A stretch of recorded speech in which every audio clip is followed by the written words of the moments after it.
श्रीगुरुभ्यो नमः। हरिः ओम्।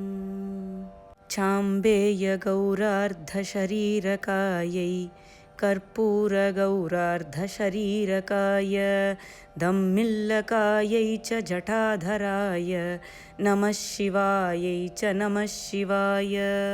कस्तूरिका कुङ्कुमचर्चितायै चितारजः पुञ्जविचर्चिताय कृतस्मरायै विकृतस्मराय नमः शिवायै च नमः शिवाय। विशालनीलोत्पललोचनायै विकासिपङ्गेरुहलोचनाय समेक्षणायै विषमेक्षणाय नमः शिवायै च नमः शिवाय। मन्दारमाला कलितालकायै कपालमालाङ्कितकन्धराय दिव्याम्बरायै च दिगम्बराय नमः शिवायै च नमः शिवाय।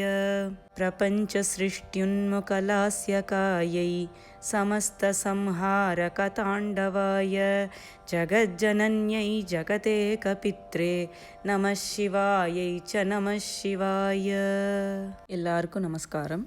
அபிராமி அந்தாதியோட பொருள் விளக்கத்தை பார்த்துன்னு வந்ததில் இது 4வது ரெக்கார்டிங். 31வது பாடல்லேருந்து இருக்கிற பொருள் விளக்கத்தை இந்த ரெக்கார்டிங்கில் பார்க்கலாம். திரும்ப திரும்ப அபிராமி பட்டர் அமிர்த நிலையை தரக்கூடிய அபிராமி அம்பாளை அர்த்தநாரீஸ்வர ஸ்வரூபமாகவே தான் தொடர்ந்து விவரித்து வியந்து ஸ்தோத்திரம் பண்ணிண்டே வரார். அடுத்து வர 31வது பாடலும் அர்த்தநாரீஸ்வர ஸ்வரூபமாக இருக்கிற அம்பாளையும் சுவாமியும் சேர்த்து தான் சொல்ல ஆரம்பிக்கிறது.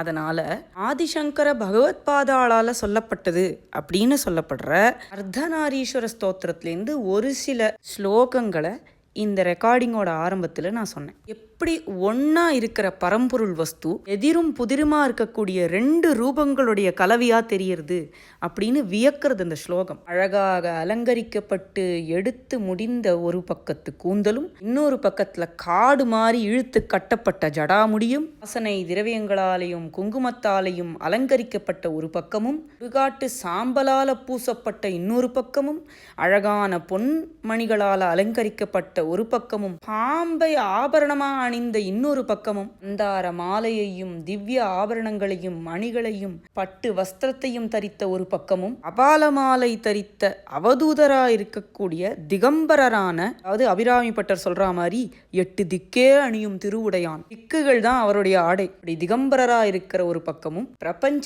சிருஷ்டியோடைய ஹேத்துவா இருக்கக்கூடிய அழகான நளினமான லாஸ்ய நடனமும் சகலத்தையும் சம்ஹாரம் பண்ணக்கூடிய தாண்டவ நடனமுமாக இப்படி எதிரும் புதிருமா இருக்கக்கூடிய கலவையா இருக்கக்கூடிய ஜெகத் ஜனனியையும் ஜகத்தேக பித்ரே கூப்பிடுறார். உலகனைத்தையும் பெற்றெடுத்த தாயையும் உலகத்துக்கு ஒரே தந்தையாக இருக்கக்கூடிய பரமேஸ்வரனையும் பார்வதியையும் தொடர்ந்து வியந்து பாடுறது இந்த ஸ்லோகம். இப்படிப்பட்ட மனபிம்பம் நமக்குள்ளேயும் இருந்ததுன்னா தொடர்ந்து அபிராமி பட்டர் சொல்லக்கூடிய விஷயங்களை நம்மளாலையும் கிரகிச்சிக்க முடியும். அவர் எந்த பாவத்தோட பாடினாரோ அந்த மனோபாவத்தை நாமும் துளியாவது அடைய முடியுங்கிறதுக்காக இந்த ஸ்லோகத்தை ஆரம்பத்தில் சொன்னேன். மேற்கொண்டு அபிராமி அந்தாதியுடைய 31வது ஸ்லோகத்தை பார்க்கலாம். உமையும் உமையொரு பாகனும் ஏக உருவில் வந்திங்கு யமையும் தமக்கன்பு செய்ய வைத்தார், இனி எண்ணுதற்கு சமயங்களும் இல்லை, ஈன்றெடுப்பாள் ஒரு தாயும் இல்லை, அமையும் அமையுறு தோழியர் மேல் வைத்த ஆசையுமே.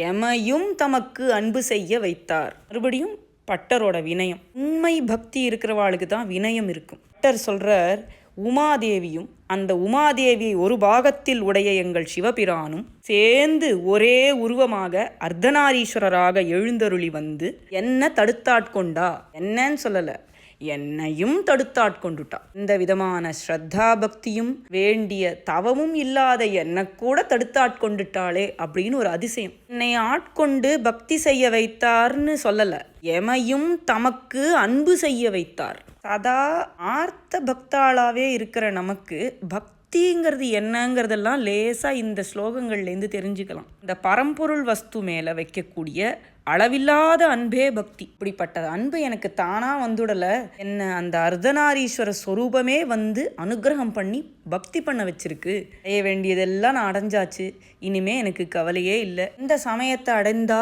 நமக்கு முக்தி கிடைக்கும்னு நான் தேடிண்டு நடக்க வேண்டியதே இல்லை. இனி எனக்கு மறுபிறப்பும் இல்லை. சரி, இப்போ இந்த பிறவி முடியற வரைக்கும் பந்தத்துல மாட்டிண்டு கஷ்டப்படுவேனா? அதுவும் இல்லை. இப்பவே முக்தி. அழகான தோள்களை உடைய மங்கையர் பேல் வைத்த ஆசைகளும் எனக்கு இல்லை. அம்மாவும் அப்பாவுமா இருக்கிற பரம்பொருள் வஸ்து நேரா வந்து என்னை தடுத்தாட்கொண்டு எனக்கு தகுதி இருக்கோ இல்லையோ என்னையும் அவா மேல அன்பு செய்ய வைத்து எல்லா பிறவி பிணிகளையும் நீக்கி பந்தத்தை அறுத்து என்னை நல்ல கதியில கொண்டு போய் விட்டுட்டா அப்படின்னு சந்தோஷப்படுறார். அடுத்த பாடல்.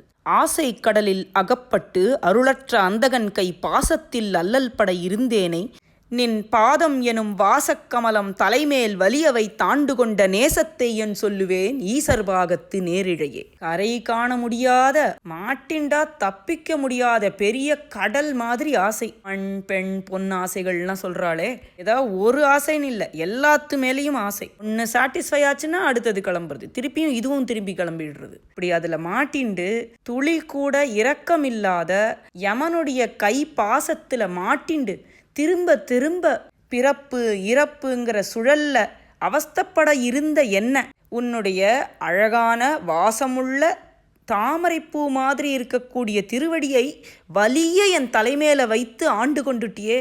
வியாஜ கருணாமூர்த்தி, காரணமே இல்லாமல் கருணையா இருப்பவளே, உன் நேசத்தை நான் எப்படி சொல்லுவேம்மா? எங்கள் பரமேஸ்வரனுடைய இடப்பாகத்துல கொடி கொண்டிருக்கும் எங்கள் அம்மா, உன்னுடைய கருணையே கருணை அப்படின்னு உணர்ச்சி மேலிட்டு சொல்றார். அடுத்த பாடல்.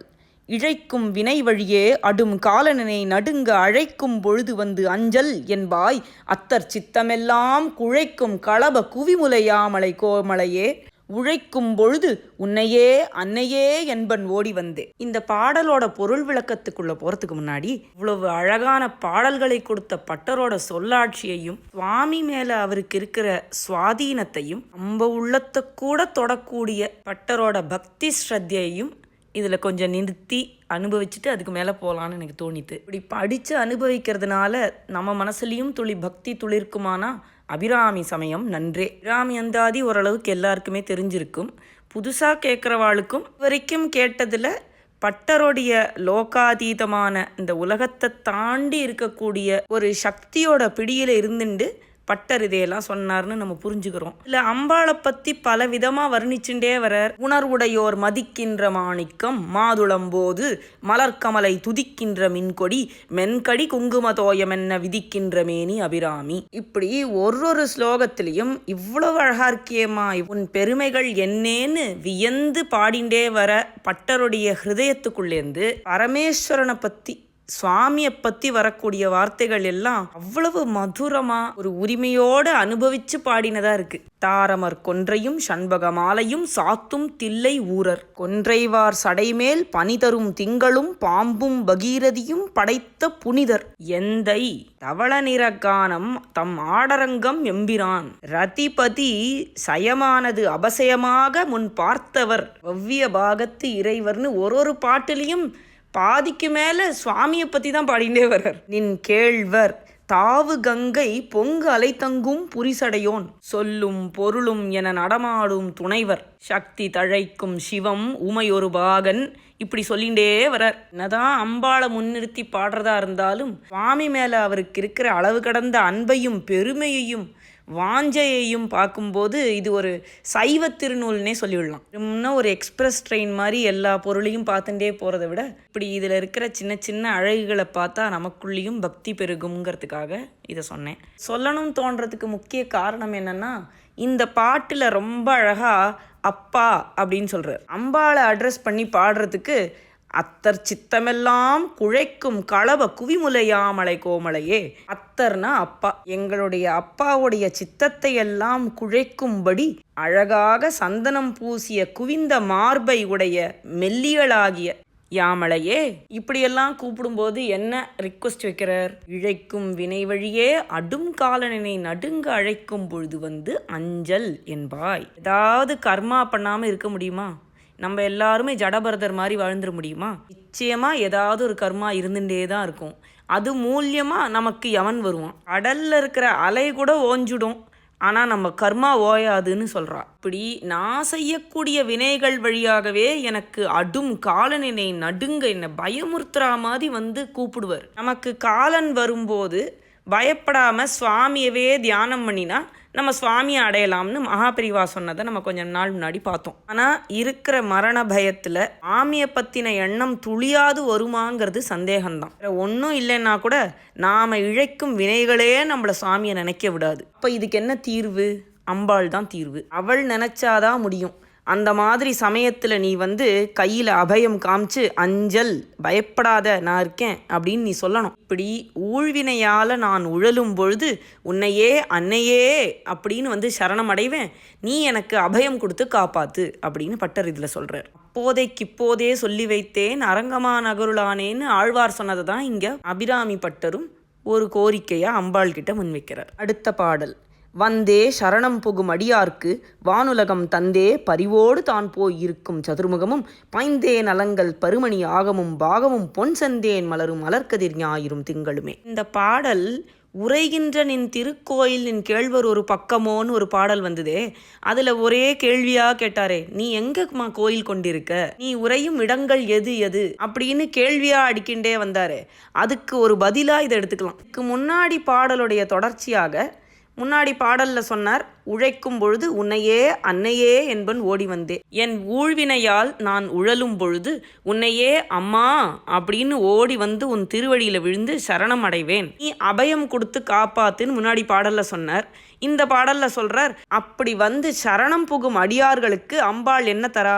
பரிவோட வானுலகம் தராளாம். இந்த பரிவுங்கிற வார்த்தையே இந்த இடத்துல ரொம்ப அழகு. சரணாகத தீனார்த்த பரித்ராண பராயணே, அன்னை சரணடைந்த தீனர்களுடைய வாழ்வில் இருக்கும் துன்பங்களை நீக்கி அதையே ஒரு தொழிலா செஞ்சுட்டு இருக்கிறவள். அப்படி சரணம் புகுந்த அடியார்களுக்கு சொர்க்கபோகமான வாழ்வை பரிவோட தந்துட்டு அம்பாள் போய் ஒரு சில இடங்கள்ல இருக்காளாம். அதனால தான் சொன்னேன் இது உரைகின்ற திருக்கோயில் பாடலுடைய தொடர்ச்சியாக வச்சுக்கலாம்னு. அப்படி தந்துட்டு எங்கெல்லாம் போய் இருக்கா?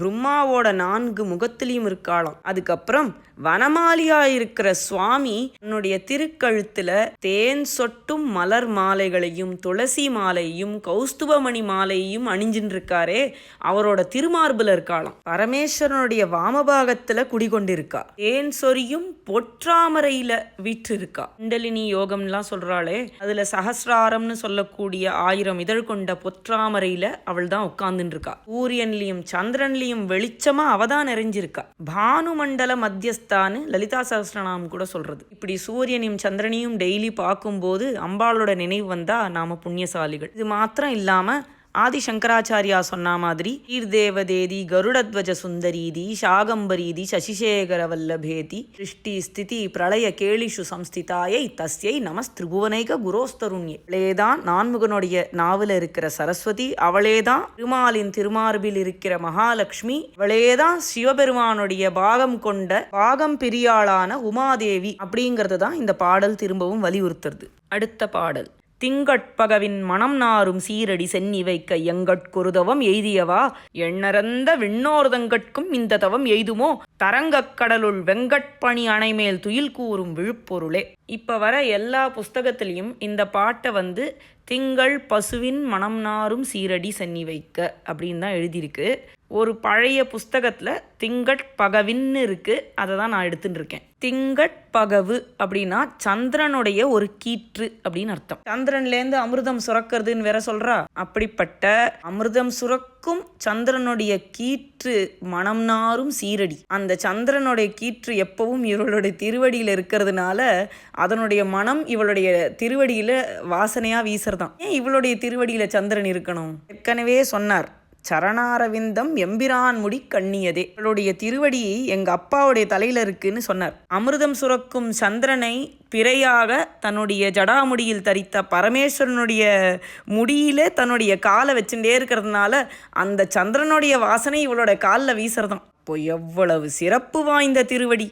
பரமேஸ்வரனே விரும்பி தன்னுடைய தலையில் சூடிக்கக்கூடிய திருவடி. பேர்பட்ட திருவடியை என் தலையில் வச்சுட்டாலே எனக்கு அத்தனை தவம் இருக்கா, அத்தனை புண்ணியமா நான் பண்ணியிருக்கேன், இதுக்கு நான் பாத்திரமாவேனா அப்படின்னு ஒரு வியப்பு. கணக்கற்ற தேவர்களும் ஸ்துதி பண்ணிண்டு இந்த பேருக்காக ஏங்குவாளே, அவளுக்கு கூட இது கிடைக்காதே, எனக்கு கிடைச்சிருக்கே, இவள் எப்பேற்பட்டவள் அப்படின்னு சொல்லிட்டு ஒன்று சொல்றார். இவள் வைஷ்ணவி விஷ்ணு ரூபிணின்னு லலிதா சஹஸ்ரநாமம் சொல்லித்தே அவள்தான் இவள். அலைகளை உடைய பார்க்கடலில் வெவ்விய கண்ணை உடைய ஆதிசேஷனாகிய பாயின் மீது படுத்தின்றிருக்க அதில் துயில் கூறும் மேலான பரமாத்மாவா இருக்கக்கூடிய திருமாலே இவள்தான். அம்பாள் திருமாலா? திருமாலுடைய தங்கை இல்லையா அப்படின்னு கேட்டா, சுவாமிக்கு பரமாத்மாக்கு அண்ணா தங்கை அக்கா தம்பி எல்லாம் நம்ம சொன்ன உறவுகள். திருமாலுடைய பெண் ரூபம்தான் உமாதேவி. நாவுக்கரசு சுவாமிகள் சொல்றார், ஏரியலால் உருவம் இல்லை, ஏறலால் ஏறல் இல்லை, கரியலால் போர்வை இல்லை, காண்தகு சோதியார்க்கு பிரிவிலா அமரர் கூடி பெருந்தகை பிரான் என்று ஏத்தும் அரியலால் தேவி இல்லை ஐயன் ஐயாரனார்க்கே. எல்லா தேவர்களும் பெருந்தகை பிரான் பரமாத்மா அப்படின்னு கூப்பிடக்கூடிய ஹரி இல்லாம வேற தேவி கிடையாது எங்கள் ஐயாரனார்க்கு. இப்படி விஷ்ணு ரூபிணியா இருக்கிற அபிராமி அம்பாளே ஹரி அப்படின்னு கருத்தை தான் இங்க அபிராமி பட்டரும் வலியுறுத்துறார். அலைவீசும் பார்க்கடல் மீது ஆதிசேஷன் மேல யோக நித்திரை கொள்ளும் மேலான பரம்பொருளே, உன்னுடைய திருவடி எவ்வளவு பெரிய இடத்துல இருக்கு, அது என்னுடைய தலை மாதிரி இருக்கிற ஒரு சின்ன இடத்துக்கு எப்படி பொருந்தும்? தேவர்களுக்கு கூட இதெல்லாம் கிடைக்காதே, இப்படி ஒரு பேரு எனக்கு எப்படி இந்த பேர் கிடச்சிது அப்படிங்கிற வியப்பு தான் இந்த பாட்டில் இருக்குது. நம்ம சுவாமியை வேண்டிக்கும் போதும் நமஸ்காரம் பண்ணும் போதும் சுவாமியோட திருவடியில் விழறதா நினச்சிக்கிறோமே, இந்த திருவடிங்கிறது என்ன ஈஸியாக கிடைக்கக்கூடிய பொருளா? அது கிடைக்கிறதுக்குள்ள பேர் நமக்கு இருக்கா, அத்தனை தவம் இருக்கான்னு நம்ம யோசிச்சு பார்க்கணும் இல்லையோ. ஒரு பாட்டை பற்றியே இன்னும் நிறைய நாளி பேசலாம். இதுக்கு மேலே இதனுள்ள இருக்கக்கூடிய ஆழ்ந்த கருத்துக்களை அவாவா மனோபாவப்படி பொருள் புரிந்து கொள்ளலாம் என்று சொல்லி விட்டுட்டு அடுத்த பாட்டுக்கு போகிறேன். 36வது பாடல். பொருளே பொருள் முடிக்கும் போகமே அரும்போகம் செய்யும் மருளே, மருளில் வரும் தெருளே, என் மனத்து வஞ்சத்து இருள் ஏதுமின்றி ஒளி வெளியாகி இருக்கும் உந்தன் அருளேது அறிகின்றிலேன் அம்பியாதனத்து அம்பிகையே. எல்லா விதமான செல்வங்களாகவும் இருப்பவள் அபிராமி அன்னை. அப்படிப்பட்ட பொருள்களால அடையக்கூடிய போகமாகவும் இருப்பவளும் அவளேதான். இந்த போகத்தை அனுபவிக்கக்கூடியது யாரு? இப்படிப்பட்ட அரிய போகங்களை தூய்க்கும்படி செய்யும் மாயாரூபிணியாக இருப்பவளும் அவளேதான். மாயையுடைய மயக்கத்தின் முடிவில் வரக்கூடிய தெளிந்த ஞானமாகவும் இருப்பவளும் அபிராமி அன்னை. அம்புஜாசனத்தில் அமர்ந்திருக்கும் அம்பிகையே, இருளாக இருக்கும் என் மனத்து வஞ்சத்தை நீக்கி சுடர் வீசக்கூடிய பராகாசமாக மாத்தி, ஒளி கூட மாயையோட இருட்டே இல்லாம ஒளி வெள்ளமாக மாற்றி இருக்கக்கூடிய உன்னுடைய அருள் இப்படிப்பட்டதுன்னு தெரியக்கூட இல்லையேமா எனக்கு. அதாவது அம்பிகையோடைய அருள் இத்தகையது, அவள் இப்படிப்பட்டவள்னு நம்மளால என்னைக்குமே புரிஞ்சுக்க முடியாது. அவள் மனமிறங்கி அனுகிரகம் பண்ணினா நம்மளுடைய மாயை இருள் போகும். அதை மாத்திரம் சந்தோஷமா அனுபவிச்சுட்டு இருக்கணும். அதை விட்டுட்டு என்னுடைய அறிவினால நான் இதை புரிஞ்சுக்க போறேன்னு போனா நம்மளால என்னைக்குமே புரிஞ்சுக்க முடியாதுங்கிறத தான் இங்க அபிராமி பட்டர் சொல்றார். தாயுமான சுவாமிகள் சொன்ன ஒரு பாட்டு ஞாபகம் வருது.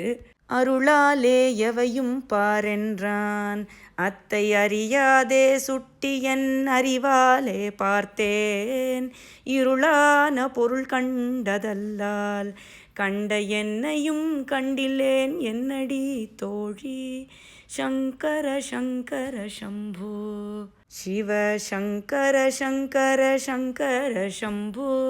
அதையே தான் இங்கே அபிராமி பட்டரும் சொல்கிறார். அடுத்த பாட்டுக்கு போகலாம்.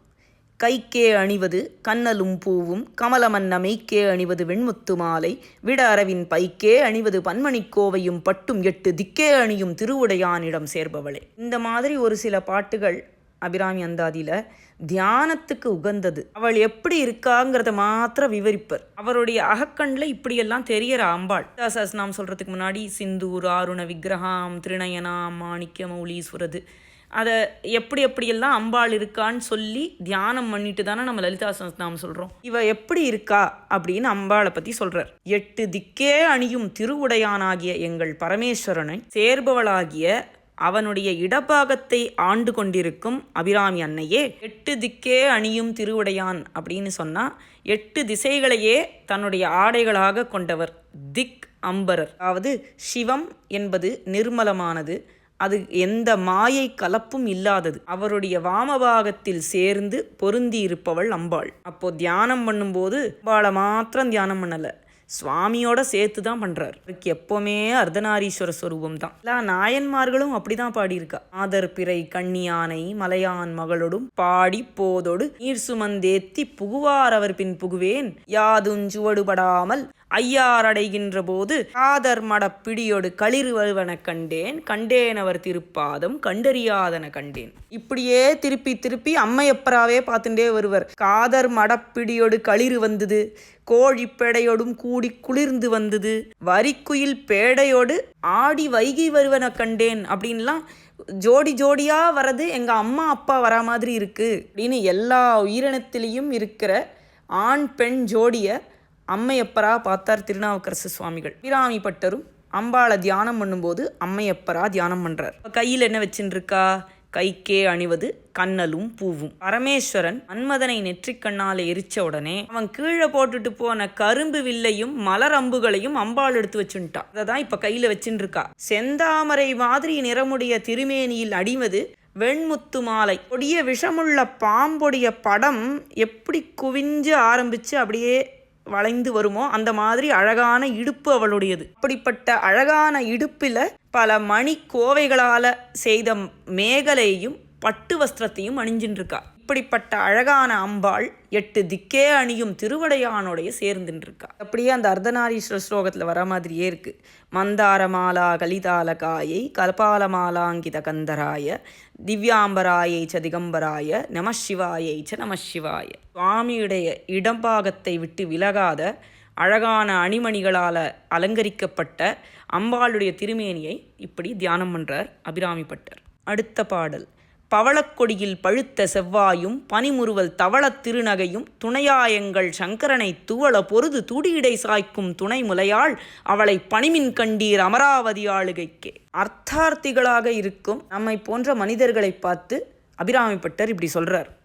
ஆம்பிஷன்னு சொல்கிறோமே, இப்படி ஆகணும் அப்படி ஆகணும், பெரிய பதவிகள் கிடைக்கணும், நிறைய பணம் வேணும், அமிர்தம் கிடைக்கும்னு சொன்னால் சரி மோட்ச சாதனம் மட்டும்தான் போல இருக்கு அபிராமி சமயம் அப்படின்னு நினச்சின்றாதீங்கோ. உங்களுக்கு எப்படிப்பட்ட பதவி வேணும்னாலும் இவள் தருவா. வெகு கம்பீரமான மோட்சத்தை அருளக்கூடிய பிரம்ம வித்யா ஸ்வரூபிணியாக இருக்கும் இதே அம்பாளே தான் உங்களுக்கு வேணுமானா தேவர்களுடைய ஊராகிய அமராவதிக்கே உங்களை ராஜாவாக்குவா. பலவிதமான இன்பங்களை அனுபவிக்க ஹேதுவா இருக்கக்கூடிய ஸ்வர்கலோகத்துக்கு ராஜாவா இருக்கக்கூடிய இந்திர பதவியை அவ தருவோ. வேண்டிண்டா உங்களுக்கு என்ன வேணா கிடைக்குமே, அவளை பணிமின்கள் அப்படின்னு கம்பீரமா ஆர்டர் போடுறார் அபிராமி பட்டர். அவருக்கு தெரியும் உடம்புக்கு நல்லது கனி காய்கறி இதெல்லாம் சாப்பிடுங்கோன்னு சொன்னால் யாரும் சாப்பிட மாட்டா. ஃபாஸ்ட் ஃபுட் ஐஸ்கிரீம்லாம் கொடுத்தாதான் எல்லாரும் வருவா. உங்களுக்கு இந்திர பதவி தானே வேணும், அதெல்லாம் ஈஸியாக கிடைக்கும், இவ்வளோ வேண்டிக்கோங்கன்னு சொல்கிறார்.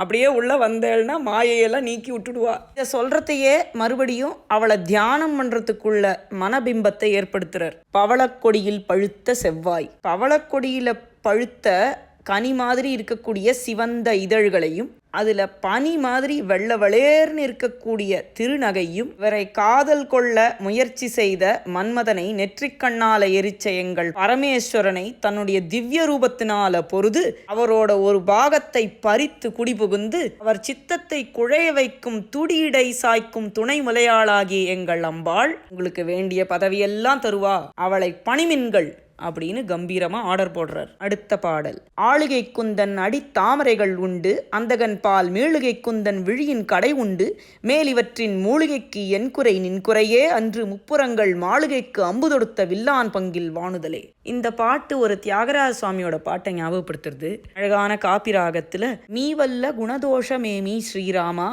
நாவல்ல நேகானி நளினதள நயனா. அழகான தாமரை இதழ் போன்ற கண்களை உடைய ஸ்ரீராமா உன்னுடைய குணதோஷம் என்னப்பா இருக்கு, எந்த குறை இருந்தாலும் அது என்னுடையது தான் உன்னுடையது அல்ல அப்படின்னு ஒரு பாடல். அதையே தான் இங்கே பட்டரும் சொல்றார். ஆளுகைக்கு உந்தன் அடித்தாமரைகள் உண்டு, என்னை ஆட்கொள்வதற்கு உன்னுடைய அடித்தாமரை காத்துருக்கு. அந்தகனாகிய யமனுடைய கைப்பாசத்துல மாட்டிண்டு திரும்பவும் பிறப்பு இறப்புன்னு உழலாம இருக்கிறதுக்கு உன்னுடைய விழியின் கடை இருக்கு. அதாவது எனக்கு மோட்சம் அருள்வதற்காக உன்னுடைய கடைக்கண் கருணையோட என் மேல இருக்கு. இதையெல்லாம் தியானம் பண்ணி உன்னை ஆராதித்து இன்னும் கரையேற வழி தேடாம இருக்கேனே, இது யாரோட குறை? உன்னுடைய குறையே கிடையாது. நீ எப்போவுமே கருணையோட அனுகிரகம் பண்றதுக்கு மோட்சத்தை அருள்வதற்கு காத்துண்டு தான் இருக்க. நான் தான் இன்னும் புத்தி இல்லாமல் உன்னுடைய காலில் விழாமல் இருக்கேன். இப்படி சொல்லிட்டு அம்பாளை எப்படி கூப்பிடுறார்?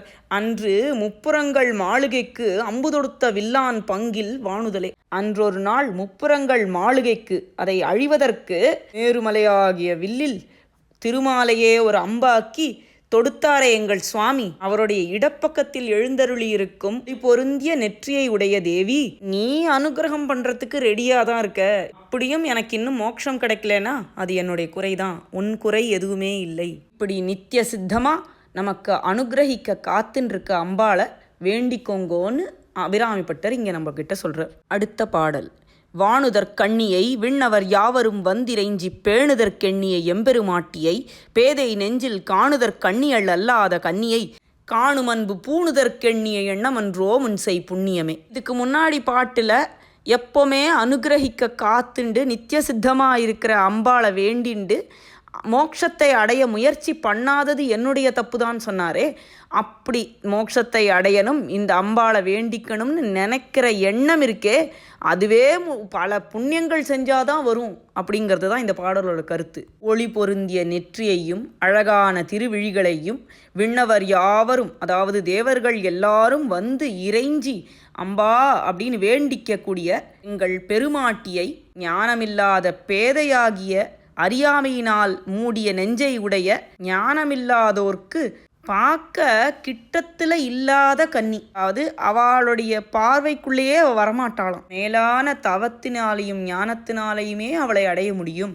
அப்படிப்பட்ட பரமேஸ்வரியை காணும் அன்பு பூணுதற்கு எண்ணிய எண்ணம் இருக்கே, இவளுக்கு பக்தி செய்யணும், இவளே மோட்சத்தை அனுகிரகிப்பவள் அப்படிங்கிற எண்ணம் இருக்கே, அந்த எண்ணம் பல்வேறு முன்ஜென்மங்களில் செய்த புண்ணியத்தினால மட்டும்தான் வரும். அதாவது அப்படி ஒரு தாட்டு வரத்துக்கே அவளுடைய அனுகிரகம் வேணும். அவளுடைய திருவடிக்கு அன்பு செய்யணும்னு நினைக்கக்கூடிய எண்ணமே நமக்கு வருவது ரொம்ப அரிது அப்படிங்கிறத வலியுறுத்துறார். அதுக்கப்புறம்தான் அவளுக்கு பக்தி செய்து ஆராதனை செய்து அவள் அனுகிரகத்திலே திளைத்து மோட்சத்தை அடைவது. இப்படி 40வது பாடல் அபிராமி அந்தாதியில் முடிகிறது. 41வது பாடல்லேருந்து இருக்கக்கூடிய பொருள் விளக்கத்தை அடுத்த ரெக்கார்டிங்கில் பார்க்கலாம்.